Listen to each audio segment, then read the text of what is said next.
एक भारतीय nurse Yemen की एक जेल में मौत का इंतजार कर रही है और अब वक्त खत्म हो रहा है।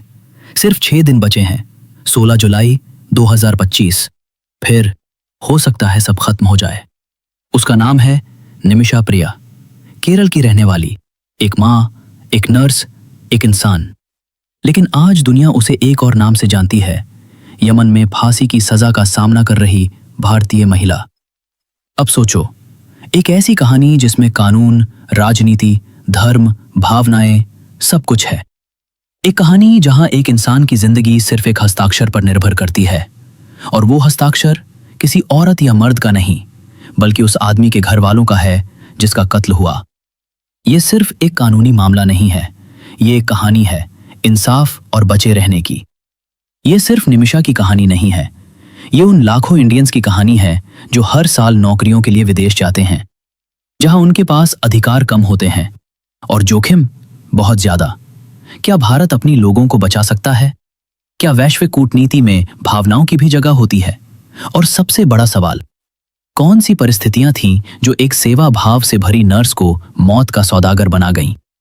ऐसा क्या घटा कि उसकी मंजिल फांसी का तख्ता बन गई? तो चलिए शुरू करते हैं इस सफर को। एक ऐसी जर्नी जहां आपको सिर्फ तथ्य नहीं मिलेंगे, आप महसूस करेंगे कि जब एक इंसान पर दुनिया का सबसे बड़ा इल्जाम लगता है, तब वो कैसे बिखरता है और कैसे संभलता है। तो पहले बात करते हैं, निमिषा प्रिया कौन है। 2008 केरल की एक छोटी सी जगह में एक लड़की निमिषा प्रिया अपनी जिंदगी के लिए संघर्ष कर रही थी। एक सपना था नर्स बनने का, पर स्कूल लीविंग एग्जाम्स क्लियर नहीं हो पाए। अब विकल्प क्या थे? केरल में मेडिकल नौकरी तो मिलेगी नहीं, और घर की वित्तीय हालत के चलते कुछ तो करना ही था। तो निमिषा ने एक फैसला लिया, यमन जाने का। सोचिए जरा, 20 साल की लड़की, न तो अनुभव न नेटवर्क, सिर्फ एक उम्मीद लेकर चली गई यमन। एक ऐसी जगह जहां लोग जाते नहीं, वहां से भागते हैं, लेकिन वहां हेल्थ केयर वर्कर्स की डिमांड थी। तो मौका था, जोखिम भी, बेहतर सैलरी, बेहतर भविष्य, अपने परिवार के लिए कुछ कर दिखाने का इरादा। निमिषा जब यमन पहुंची तो उसने राजधानी सना के एक सरकारी अस्पताल में बतौर नर्स काम करना शुरू किया। वहां उसकी नौकरी धीरे धीरे स्थिर और सफल होती चली गई। इस नौकरी से न सिर्फ निमिषा को आत्मनिर्भरता मिली, बल्कि उसके परिवार की आर्थिक स्थिति में भी बड़ा सुधार आया। 2011 में निमिषा और टॉमी थॉमस की शादी हुई। अब शादी को 1 साल हो चुका था। भारत के इडुक्की जिले से एक साधारण लेकिन मेहनती व्यक्ति टॉमी थॉमस ने यमन के लिए उड़ान भरी। उसकी पत्नी निमिषा पहले से ही वहां नर्स के रूप में कार्यरत थी। ये कोई रोमांटिक यात्रा नहीं थी, ये एक जिम्मेदारी का फैसला था, एक पिता और पति के रूप में अपने परिवार के साथ खड़े होने का प्रयास। टॉमी जब यमन पहुंचा, तब उनकी जिंदगी में एक नई लय आने लगी। निमिषा अस्पताल जाती, टॉमी एक इलेक्ट्रिशियन के सहायक के रूप में काम पकड़ लेता। वे सपने देखने लगे थे, छोटे छोटे लेकिन दिल से जुड़े सपने। और फिर दिसंबर 2012 में एक बेटी का जन्म हुआ। वो बच्ची सिर्फ उनकी संतान नहीं थी, वो दोनों के संघर्ष, धैर्य और विश्वास का फल थी। लेकिन हकीकत कभी कभी सपनों से ज्यादा भारी हो जाती है। जैसे जैसे जिम्मेदारियां बढ़ीं, वैसे वैसे खर्चों का दबाव भी बढ़ता चला गया। यमन में सीमित आमदनी के साथ एक नवजात को पालना, घर चलाना और भविष्य की सुरक्षा सोचना, ये सब कुछ धीरे धीरे असंभव सा लगने लगा। निमिषा का वेतन पर्याप्त था और टॉमी की नौकरी स्थिर नहीं थी, ना ही संतोषजनक। अंततः अप्रैल 2014 में टॉमी ने एक कठिन लेकिन आवश्यक निर्णय लिया। वो अपनी नन्ही बेटी को लेकर केरल लौट गया। एक बार फिर वही जमीन, वही रास्ते, वही ऑटो रिक्शा जिसे उसने कभी पीछे छोड़ दिया था। शायद अब उसके लिए वापसी का मतलब हार नहीं था, बल्कि एक नई शुरुआत थी। एक पिता के रूप में जो अपने बच्चे को हर हाल में सुरक्षित और स्नेह भरा जीवन देना चाहता था। निमिषा सिर्फ एक नर्स नहीं थी। सना की नम्रता और समर्पण ने अस्पताल में हर दिल को छू लिया था, चाहे वो मरीज हो या कोई सहकर्मी। अपने पेशे से उसे गहरा लगाव था और अपनी योग्यता पर पूरा यकीन। उसी यकीन की ताकत ने उसके भीतर कुछ बड़ा करने की चाह जगा दी। यमन में अपना क्लिनिक खोलने का सपना। पति टॉमी के समर्थन के साथ वो आगे बढ़ी, पर यमन के नियमों के कारण उसे एक स्थानीय व्यक्ति की जरूरत पड़ी। उसने तलाल अब्दुल मेहदी को चुना, एक परिचित दुकानदार जिसकी पत्नी की डिलीवरी उसने ही करवाई थी। क्लिनिक शुरू हुआ, सफलता मिलने लगी, पर जल्द ही तलाल की नीयत बदल गई। उसे लगने लगा कि यह कमाई सिर्फ निमिषा की नहीं, उसकी भी है।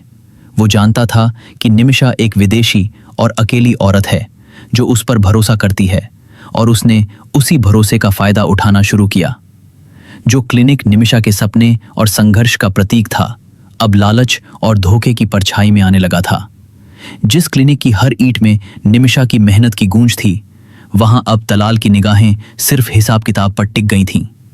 वो उस जगह को व्यापार समझता था, जबकि निमिषा के लिए वो एक सपना था, एक उद्देश्य था, अपने जीवन को औरों की सेवा में लगाने की सच्ची कोशिश।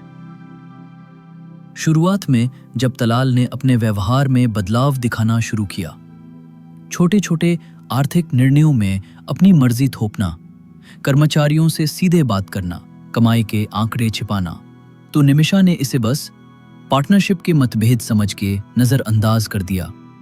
शायद इसलिए कि उसके भीतर अभी भी एक विश्वास बचा हुआ था कि जिसे तुमने जरूरत के समय अपनाया, वो तुम्हें कभी नहीं छोड़ेगा। पर यह विश्वास धीरे धीरे टूटने लगा। तलाल अब ना सिर्फ क्लिनिक के मुनाफे में हिस्सेदारी मांग रहा था, बल्कि ये जताने लगा था कि ये जगह उसके बिना चल ही नहीं सकती। यमन के कानून, विदेशी नागरिक की सीमाएं और महिला होने की सामाजिक जटिलताएं, इन सब का फायदा उठाकर उसने नियंत्रण की एक दीवार खड़ी कर दी थी। तलाल ने क्लिनिक में धीरे धीरे अपनी पकड़ मजबूत करना शुरू कर दी। उसने नई गाड़ियों के रजिस्ट्रेशन पर अपना नाम दर्ज करवा लिया और पेपर वर्क में चालाकी से छेड़छाड़ कर क्लिनिक के शेयर होल्डर्स में अपना नाम भी शामिल कर लिया। इस तरह वो बिना किसी सूचना के क्लिनिक का 33% हिस्सा हड़प चुका था, और ये बात निमिषा तक अब तक नहीं पहुंची थी। लेकिन तलाल का लालच यही नहीं रुका। वो क्लिनिक के मुनाफे में से निमिषा के हिस्से की रकम भी अपने कब्जे में लेने लगा। उसने स्टाफ के बीच अफवाहें फैलानी शुरू कर दी कि निमिषा उसकी पत्नी है, ताकि उसके अधिकारों पर कोई सवाल ना उठाए। जब निमिषा को इस बेईमानी का पता चला तो वो भड़क उठी। उसने तलाल से सख्ती से सवाल किए, पर उसका जवाब था कि ये सब उसकी भलाई के लिए किया गया है, ताकि कोई अकेली महिला परेशान न हो। तलाल की दखलंदाजी अब सीमा पार कर चुकी थी। वो हर मामले में अपनी पकड़ मजबूत करने लगा था, जैसे क्लिनिक उसका अपना हो और निमिषा उसकी पत्नी। हर महीने मुनाफा अपने पास रखना, महत्वपूर्ण फैसले खुद लेना। स्टाफ तक यही सोचने लगा था कि तलाल ही असली पति है। ये सब कोई आकस्मिक नहीं था, बल्कि तलाल की सोची समझी साजिश थी। जब वो निमिषा और थॉमस के साथ केरल गया था, तब उसने उनके वेडिंग एल्बम से एक फोटो चोरी की थी। फिर उसने उसे मॉर्फ कर थॉमस की जगह अपना चेहरा लगा दिया। इसी आधार पर उसने यमन में फर्जी शादी का सर्टिफिकेट भी बनवा लिया था।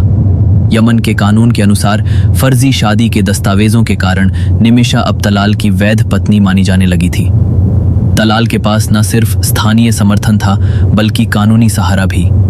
निमिषा की हालत उस पिंजरे में कैद पक्षी जैसी हो गई थी, जिसका कोई दरवाजा नहीं था। 2016 तक हालात बेकाबू हो गए थे। तलाल अब खुले आम अस्पताल के स्टाफ के सामने निमिषा को मारपीट और अपमानित करने लगा था। जब सब कुछ असहनीय हो गया तो निमिषा ने पुलिस में शिकायत दर्ज कराई, लेकिन यमन के कानून के तहत अशांति फैलाने के आरोप में दोनों को 6 दिन जेल में रखा गया। उसके बाद तलाल ने उसी फर्जी शादी के प्रमाण पत्र को कानून के सामने पेश किया, जिसे न्याय व्यवस्था ने पहचान लिया। दोनों को रिहा कर दिया गया। लेकिन इस फैसले से तलाल का दंभ और बढ़ गया। उसे समझ आ गया कि अब कानून भी उसके पक्ष में है, और उसने इस शक्ति का भरपूर फायदा उठाना शुरू कर दिया। निमिषा यमन की राजधानी सना में एक छोटे से किराए के मकान में अकेली रहती थी, जहां उसका दर्द और तन्हाई हर दीवार से टकराती थी। तलाल नशे की हालत में अक्सर वहां आता, उसे बेरहमी से पीटता और जबरन शारीरिक संबंध बनाने की कोशिश करता। कभी कभी वो रात भर अपने कई दोस्तों को साथ लाता और निमिषा पर उन सभी के साथ वक्त बिताने के लिए दबाव डालता। जब निमिषा मना करती तो उसकी पिटाई और भी ज्यादा हो जाती। इतनी यातनाओं से बचने के लिए निमिषा कई बार घर से भागी, पर सना की सड़कों पर एक अकेली महिला के लिए कोई जगह नहीं थी।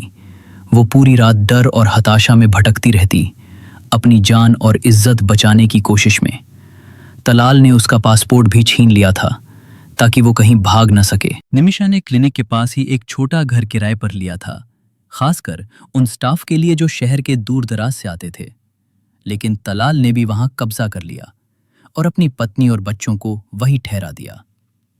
वे फीमेल स्टाफ के साथ भी अभद्रता करता था और निमिषा इस सब दर्द को अकेले ही सहती रही।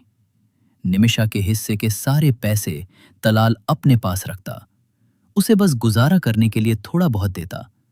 उसका जीवन सीमित हो गया था। तलाल बार बार उसके मोबाइल के सिम कार्ड तोड़ देता था ताकि वे अपने परिवार से बात ना कर सके। इसलिए निमिषा के पास 26 अलग अलग सिम कार्ड थे।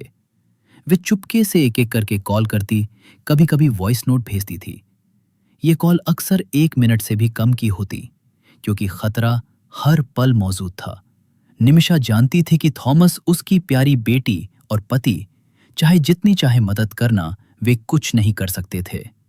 और इसी अकेलेपन के बीच उसने अपने भीतर एक अपार सहनशीलता और जुझारूपन पाल रखा था, जो उसके अस्तित्व की आखिरी कड़ी थी। तलाल कई बार जेल गया, कभी निमिषा की शिकायतों की वजह से, तो कभी मनी और जमीन के घोटालों के चलते। एक बार तो कोर्ट ने उसे 4 कड़े शर्तों पर रिहा किया था। निमिषा का पैसा, कार और पासपोर्ट वापस करना, और जो झूठ उसने बोला उसकी माफी मांगना।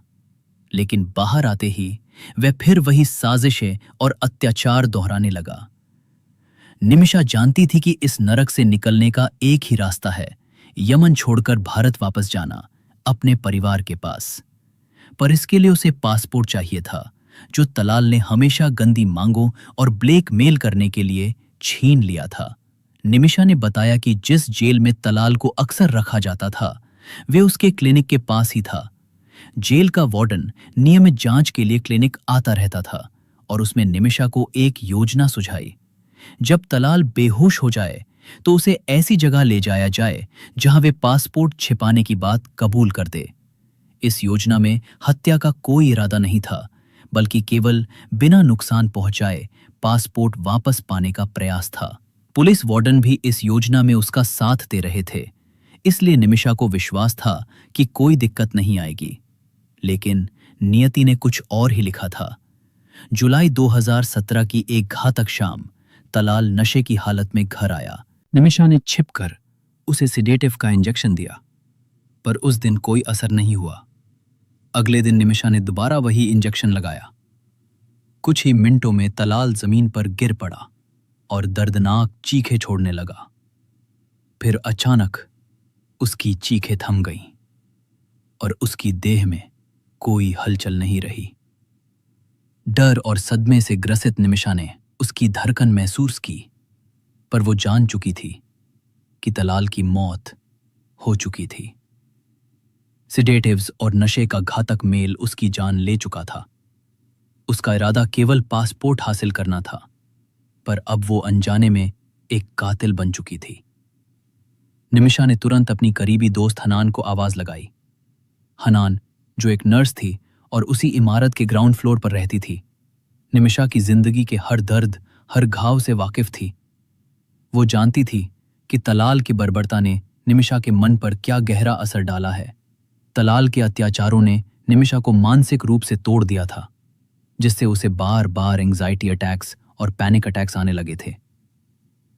हनान ने तुरंत समझ लिया कि अब स्थिति गंभीर है। उसने कहा, हमें जल्दी से जल्दी तलाल की बॉडी कहीं छुपानी होगी, नहीं तो यह खतरा और बढ़ जाएगा। फिर हन्नान ने तलाल की लाश के छोटे छोटे टुकड़े कर बोरी में भरकर घर की पानी की टंकी में छुपा दिया। निमिषा ने एंजाइटी अटैक्स की दवा ली थी, इसलिए उस वक्त की घटनाओं के कुछ हिस्से उसके दिमाग से धुंधले हो गए थे। उसके बाद दोनों ने सना छोड़कर करीब 380 किलोमीटर दूर एडन शहर में शरण ली। लेकिन कुछ ही दिनों बाद 25 जुलाई 2017 को यमन पुलिस ने उन्हें गिरफ्तार कर लिया। पुलिस को तलाल की बॉडी की जानकारी तब मिली जब पड़ोसियों ने पानी की टंकी से अजीब बदबू आने की शिकायत की। जब पुलिस ने जांच की तो टंकी में तलाल की लाश के टुकड़े मिले। 2017 एक छोटी सी क्लिनिक के पानी के टैंक में मिली एक टुकड़ों में बटी हुई लाश। ये लाश तलाल अब्दो मेहंदी की थी। गिरफ्तार हुई निमिषा प्रिया, एक भारतीय नर्स जो एक वक्त पर यमन में अपनी क्लिनिक चलाती थी। आरोप सिडेटिव ओवरडोज से हत्या, शव के टुकड़े करना। पर निमिषा कहती हैं, मुझे सिर्फ अपना पासपोर्ट चाहिए था जो उसने जबरदस्ती रोक रखा था और वो मुझे ब्लैकमेल करता था। मैं केवल उसे बेहोश कर कर पासपोर्ट के बारे में मारना नहीं। लेकिन अदालत ने क्या सुना? अरबी में मुकदमा, कोई अनुवादक नहीं, कोई उचित वकील नहीं। सोचिए, अगर आप एक ऐसे देश में हों जहां आपकी भाषा समझने वाला कोई ना हो, आप क्या कहेंगे, कैसे कहेंगे? नतीजा 2020 में मौत की सजा। केरल के इडुक्की के थोडुपुझा में रहने वाले टॉमी थॉमस के लिए यह खबर मानना बेहद मुश्किल था। खबरों में जिस मलयाली महिला निमिषा प्रिया का जिक्र था वो तो उसकी ही पत्नी थी जो कई वर्षों से यमन में थी। टॉमी समझ नहीं पा रहा था कि अचानक निमिषा को तलाल मेहंदी की हत्या के आरोप में क्यों गिरफ्तार कर लिया गया, जबकि वो भारत में सुरक्षित थी। जब उसने निमिषा से संपर्क करने की कोशिश की तो उसका फोन लगातार बंद आ रहा था। तलाल मेहंदी तो निमिषा की हेल्प करने वाला एक व्यक्ति था। वो भारत भी आ चुका था, पर उसको अपनी पत्नी पर पूरा भरोसा था। सारे सवालों के बीच एक ही बात साफ थी, सच कहीं छुपा था और उसे खोजने के लिए टॉमी को संघर्ष करना था। थॉमस ने निमिषा से संपर्क करने के लिए हर संभव कोशिश की, लेकिन ना सिर्फ वो बल्कि केरल में उसके किसी भी रिश्तेदार का भी निमिषा से कोई संपर्क नहीं हो पा रहा था। दूसरी ओर निमिषा और हन्नान को सना शहर की जेल में बंद कर दिया गया था। जेल में कुछ दिनों के बाद निमिषा को एक बार फोन का उपयोग करने की अनुमति मिली, जिससे वो थॉमस से संपर्क कर पाई। यमन की अदालत में निमिषा के खिलाफ चल रही कार्यवाही बेहद पक्षपातपूर्ण थी। उसे ना तो कोई कानूनी सहायता मिली और ना ही कोई वकील सौंपा गया। निमिषा ने खुद ही अपने बयान में अदालत को बताया कि कैसे तलाल ने फर्जी विवाह प्रमाण पत्र बनाकर सबको ये विश्वास दिला दिया था कि वो उसकी पत्नी है। उसने अदालत से अपील की कि वे इस विवाह प्रमाण पत्र की सत्यता जांचें, क्योंकि उसमें एक मुस्लिम नाम के साथ उसकी फोटो है जिसे वे उसके पासपोर्ट से क्रॉस चेक कर सकते हैं। साथ ही उसने अदालत से अनुरोध किया कि वे उसके पड़ोसियों से पूछताछ कर तलाल द्वारा उसे बार बार सहन किए गए अत्याचारों के बारे में जानकारी जुटाएं। सभी स्पष्ट साक्ष्यों के बावजूद वर्ष 2018 में अदालत ने निमिषा को दोषी ठहरा दिया। उसे अपील के लिए जो वकील मिला वो एक कम अनुभव वाला जूनियर एडवोकेट था, जिसने उसकी तरफ से सही ढंग से अपील तक नहीं की। पुलिस जांच से लेकर कोर्ट की कार्यवाही तक का सारा कागजी काम अरबी भाषा में था, जिससे निमिषा को यह समझना भी मुश्किल हो रहा था कि जिन दस्तावेजों पर उससे हस्ताक्षर करवाए जा रहे हैं उनमें क्या लिखा था। नियम और कानून की अनदेखी करते हुए ट्रायल कोर्ट ने 2020 में निमिषा को फांसी की सजा सुनाई। यमन में फांसी की सजा आमतौर पर गोली मारकर दी जाती है, कुछ मामलों में फांसी भी दी जाती है, लेकिन निमिषा के केस में गोली मारना ही संभावित तरीका माना जा रहा है। निमिषा के पास भी जूनियर वकील होने की वजह से उचित अपील करने का अधिकार नहीं था। बिना किसी ठोस कानूनी मदद के निमिषा ने यमन के सुप्रीम जुडिशियल काउंसिल में फांसी की सजा के खिलाफ अपील दर्ज की। फिर आया 2023, निमिषा ने अपील दायर की यमन के सुप्रीम कोर्ट में। इंकार। अब कानूनी विकल्प खत्म। अगर आप होते तो क्या करते? हर दरवाजा बंद, लेकिन एक रास्ता अभी भी बचा था, दिया, यानी खून का बदला पैसा। अब निमिषा के लिए फांसी से बचने का आखिरी सहारा बचा है, ब्लड मनी। लेकिन आखिर ये ब्लड मनी क्या होती है और ये हूदी अथॉरिटीज कौन है? यमन एक ऐसा देश है जहां शिया और सुन्नी दोनों समुदाय रहते हैं। यहाँ की आबादी में लगभग 35% शिया मुस्लिम यहूदी और करीब 65% सुन्नी मुस्लिम हैं। जिस जगह निमिषा का केस चल रहा है, यानी यमन की राजधानी सना में हूडी समुदाय का शासन है और यहाँ शरियाह कानून लागू है। शरियाह कानून के अनुसार पीड़ित के परिवार को माफी का अधिकार होता है। सिल्लिके दिया यानी रक्त मूल्य लेकर आरोपी को माफ कर सकते हैं, यानी कानून के तहत वैध समझौता है। दिया कोर्ट के बजाय पीड़ित परिवार के साथ सीधे किया जाने वाला समझौता होता है। सप्लाइंग की बजाय पीड़ित का परिवार यह तय करता है कि वे दिया लेंगे या नहीं।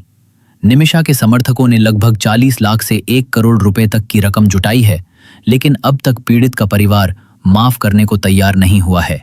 सेव निमिषा प्रोजेक्ट ने $1 मिलियन तक क्राउड फंडिंग के जरिए जुटाए।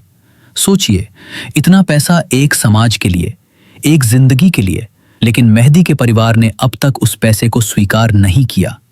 इस कठिन परिस्थिति में यमन के एक बिजनेसमैन और anarchist social activist Samuel Jerome Bhaskar Nimisha की मदद के लिए 2017 से प्रयासरत हैं। उन्होंने सेव निमिषा प्रिया इंटरनेशनल एक्शन काउंसिल नामक कमेटी बनाई है, जो क्राउड फंडिंग के माध्यम से बॉल्ड मनी इकट्ठा कर निमिषा को आजाद कराने की कोशिश कर रहे हैं। लेकिन सबसे बड़ी समस्या ये थी कि तलाल मेहदी के परिवार से बातचीत कौन करेगा। इस जिम्मेदारी के लिए इंडियन एम्बेसी ने अधिवक्ता अब्दुल्ला अमीर को निमिषा की तरफ से नेगोशिएटर नियुक्त किया। अब्दुल्ला अमीर ने इस काम के लिए कुल $40,000 की फीस 2 किस्तों में मांगी। पहली किस्त $20,000 निमिषा की ओर से उन्हें दे दी गई, लेकिन बातचीत शुरू होते होते अब्दुल्ला अमीर ने बीच में ही कहा कि वे आगे चर्चा तभी करेंगे जब उन्हें बाकी बचे पैसे का भुगतान पहले किया जाएगा। इसके बाद नेगोशिएशन टाल दी गई और निमिषा की उम्मीदें फिर से धुंधली हो गईं। बॉल्ड मनी के रकम को लेकर मीडिया और न्यूज में कई तरह के अनुमान सामने आ रहे हैं। कोई इसे 70 लाख रुपए बता रहा है, तो कहीं इसे 3 करोड़ तक बताया जा रहा है। फिलहाल तलाल मेहदी के परिवार की ओर से कोई आधिकारिक रकम सार्वजनिक नहीं की गई है। 30 दिसंबर 2024 को कैपिटल पेनल्टी के फैसले के बाद भारत सरकार के विदेश मंत्रालय के आधिकारिक प्रवक्ता रणधीर जायसवाल ने ट्वीट कर कहा कि सरकार निमिषा प्रिया के केस से पूरी तरह अवगत है और हर संभव मदद करने के लिए तैयार है। अलबैदा जेल की 4 दीवारों के भीतर कैद निमिषा की जिंदगी अब पूरी तरह तलाल मेहदी के परिवार के हाथ में है, जबकि उसे इस बात का अंदाजा भी नहीं कि बाहर क्या हो रहा है। निमिषा के प्रतिनिधि वकील सुभाष चंद्रन का कहना है कि अब केवल भारत सरकार के समर्थन से ही नेगोशिएशन संभव है। इस मनी टेल पर भी निमिषा के परिवार ने उम्मीदें पूरी तरह नहीं छोड़ी थी, पर यह सिर्फ एक कत्ल की कहानी नहीं है, यह एक अंतर्राष्ट्रीय मामला है। 2014 से गृह युद्ध जारी है और सना, जहां निमिषा बंद है, वहां हाउथी विद्रोहियों का नियंत्रण है। ये विद्रोही अंतर्राष्ट्रीय स्तर पर आधिकारिक रूप से मान्यता प्राप्त नहीं है, भारत सहित। तो सोचिए, भारतीय सरकार के पास कितनी सीमित ताकत है सीधे हस्तक्षेप करने की। फिर भी भारतीय विदेश मंत्रालय ने अपना काम किया, वाणिज्यिक सहायता, बातचीत के प्रयास और निमिषा के परिवार से संपर्क बनाए रखा। लेकिन असली ताकत अब भारत के सुप्रीम कोर्ट के पास आ चुकी है, जहां शरीयत कानून, यमन का सिविल वॉर और एक भारतीय औरत की जिंदगी टकरा रहे हैं। 10 जुलाई 2025 एक बड़ा मोड़ आता है। सुप्रीम कोर्ट ने PIL स्वीकार की, सेव निमिषा काउंसिल की तरफ से। वरिष्ठ अधिवक्ता R बसंत केस की पैरवी कर रहे हैं। कोर्ट ने अटॉर्नी जनरल को नोटिस भेजा और 14 जुलाई को सुनवाई तय की गई। सिर्फ 2 दिन बाद 16 जुलाई को फांसी की तारीख है। यह सुनवाई निमिषा की आखिरी कानूनी ढाल बन सकती है। और सबसे बड़ी दूसरी बात, फांसी की तारीख तय है 16 जुलाई 2025, यमन के सना सेंट्रल जेल में, हौथी नियंत्रण में। सोचिए, एक औरत जिसे दुनिया भूल चुकी थी, आज उसके लिए लोग क्राउड फंडिंग कर रहे हैं। $1 मिलियन ब्लड मनी के लिए इकट्ठा हो चुका है। क्या यह पैसा उसकी जिंदगी बचा पाएगा या वक्त निकल चुका है? और तब एक आशा की किरण, भारत का सुप्रीम कोर्ट 14 जुलाई को एक PIL सुनाने वाला है। मतलब कुछ भी हो सकता है। फांसी टल भी सकती है या स्थायी रोक, अगर कूटनीति काम कर जाए तो। लेकिन वक्त बहुत कम है और अनिश्चितता बहुत ज्यादा। जब कानून और इंसानियत टकराते हैं तो जीत किसकी होती है? क्या होगा 14 जुलाई को? क्या भारत की न्याय व्यवस्था एक नया कूटनीतिक मिसाल कायम करेगी? क्या मेहदी का परिवार खून का पैसा स्वीकार करेगा? क्या निमिषा प्रिया जिंदा लौटेगी? आने वाले कुछ दिन सिर्फ निमिषा के लिए नहीं, बल्कि हम सब के लिए अहम है, क्योंकि यह सिर्फ एक मामला नहीं है, ये एक आईना है जिसमें हम सब अपनी इंसानियत का चेहरा देख रहे हैं। आप क्या सोच रहे हैं? क्या आपको लगता है निमिषा को एक और मौका मिलना चाहिए?